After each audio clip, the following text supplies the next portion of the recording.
Friends అందరికీ ఎలా ఉన్నారు? బాగున్నారు? అందరూ బాగుండాలి, అందులో నేను కూడా ఉండాలి. నా భగవంతుని మనస్ఫూర్తిగా కోరుకుంటాను ఫ్రెండ్స్. నానుకునే నా వాళ్ళందరూ చల్లగా ఉండాలి. అన్నలకి అక్కలకి స్పెషల్లీ హాయ్ హాయ్, ఎలా ఉన్నారు? బాగున్నారా? ఇవాళ వీడియో ఏంటో చూస్తారండి. ఏం లేదు ఫ్రెండ్స్, గుత్తి వంకాయ కూర చాలా తక్కువ మసాలాలతోటి చాలా టేస్టీగా ఎలా చేసుకోవాలో మీకు కూడా చూద్దామని వీడియో అయితే పెడుతున్నాను. నాకైతే నాటు వంకాయలు దొరికింది ఫ్రెండ్స్. మీకు కూడా కనుక ఇలాంటి వంకాయ కనబడితే తెచ్చేసుకోండి. ఇవి చాలా మంచిది హెల్త్కి. ఓకేనా ఫ్రెండ్స్, వీడియోలోకి అయితే వెళ్ళిపోదాం. పొయ్యి మీద వేడిపాటి కడాయి అయితే పెట్టేసుకొని పొయ్యి అయితే ముట్టించేసుకున్నాను ఫ్రెండ్స్. ఇందులో అయితే కూరకి సరిపోను ఆయిల్ అయితే వేసేసుకుంటున్నాను. ఆయిల్ అయితే వేడైపోయింది ఫ్రెండ్స్. ఇప్పుడు ఇందులో మనం వంకాయలు వేసేద్దాం. వంకాయలను అయితే నేను ఆల్రెడీ 4 చిలికలుగా చేసుకొని ఉప్పు నీళ్ళలో వేసేసుకొని పెట్టేసుకున్నాను. ఇప్పుడు మనం ఆయిల్లో వేసేద్దాం. వంకాయని ఆయిల్లో వేసేటప్పుడు చెయ్యి కాస్త దూరంగా పెట్టుకోవాలి. ఎందుకు అంటే నీళ్ళలో తీసి ఆయిల్లో వేస్తుంది కాబట్టి ఆయిల్ మొత్తం కింద మన మీద అయితే పడుతుంది. వంకాయలు అయితే ఆయిల్ వేసేసుకున్నా ఫ్రెండ్స్. ఒకవైపు బాగా వేసినాక మళ్ళీ తర్వాత రెండో సైడ్ తిప్పుకున్నా. ఒక సైడ్ అయితే వేగిపోయింది ఫ్రెండ్స్. ఇప్పుడు రెండో సైడ్కి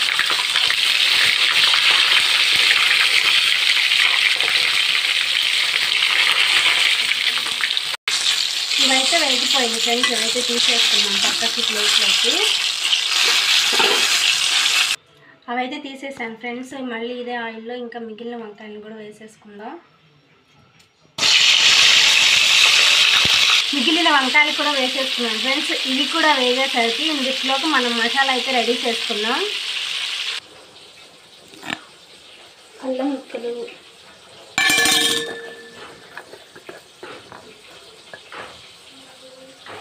వెల్లుల్లి, కొబ్బరి ముక్కలు, శనగపప్పు, అదే నేను చట్నీ వేసుకుంటాను చూసారా, పుట్టాని పప్పు అది వేస్తున్నాను. అలాగే కాస్త పసుపు, అలాగే మనకు ఆ కూరలోకి సరిపడా కారం కూడా ఇక్కడే వేసేస్తున్నాను. ఇంకా ఈ మసాలాలోనే లాస్ట్ అండ్ ఫైనల్ వచ్చేసేసి సాల్టు. వంకాయ కర్రీలోకి సాల్ట్ అయితే చూసుకొని వేసుకోండి ఫ్రెండ్స్. ఎందుకంటే వంకాయలు ఎక్కువ సాల్ట్ అయితే పడదు. కొంచెం ఎక్కువైనా కూడా ఎక్కువగా అనిపిస్తుంది, అసలు తినలేము. అందుకోసం ఉప్పు చూసి వేసుకోండి. మన మసాలా కారం అయితే రెడీ అయిపోయింది ఫ్రెండ్స్. ఇందులో ఎక్కువ మసాలా ఏమీ వేయలేదు చూసారు కదా. అల్లం, వెల్లుల్లి, కొబ్బరి మాత్రమే వేసాను. అల్లం కూడా ఎందుకు వేసాను అంటే వంకాయ కూరలోకి అల్లం ఉంటేనే మంచి టేస్ట్ అయితే ఇస్తుంది ఫ్రెండ్స్. అల్లం లేకపోతే అసలు ఏం బాగుండదు వంకాయ ఫ్రై. అందుకని చెప్పి ఎవరైనా సరే నచ్చని వాళ్ళు ఎక్కువ కాకపోయినా కొంచెం అంత ముక్కైనా వేసుకోండి. అల్లం ముక్క మంచి టేస్ట్ అయితే ఇస్తుంది వంకాయ కూరకి. వంకాయకి అల్లం ఉంటేనే మంచి టేస్ట్ వస్తుంది.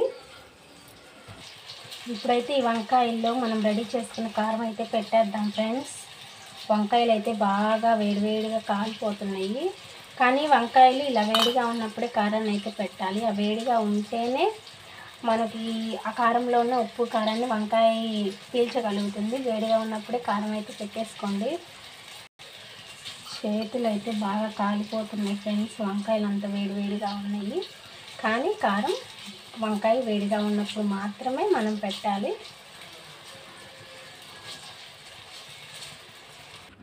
వంకాయ మొత్తంలో కారం అయితే పెట్టేశాను ఫ్రెండ్స్. వీటిని మళ్ళీ పొయ్యి మీద అయితే కాస్త వేడి చేసుకుందాం. మొత్తం మళ్ళీ పొయ్యి అయితే వెలిగించేసేసి వేసేస్తున్నాను. ఎందుకు అంటే మనకు మసాలా అంతా పచ్చి వాసన పోవడం కోసం. కాస్త మసాలా అయితే మిగిలింది, ఇది కూడా దీనిలోనే వేసేస్తున్నాను. ఒక్కసారి అయితే కలిపేసుకున్నాం ఫ్రెండ్స్. కింద సైడ్ అన్నీ వేడెక్కింది. పెద్దగా తిప్పకండి, మళ్ళీ వంకాయలన్నీ చిగురుగా అయిపోతాయి. మన గుత్తి వంకాయ ఫ్రై అయితే అయిపోయింది ఫ్రెండ్స్.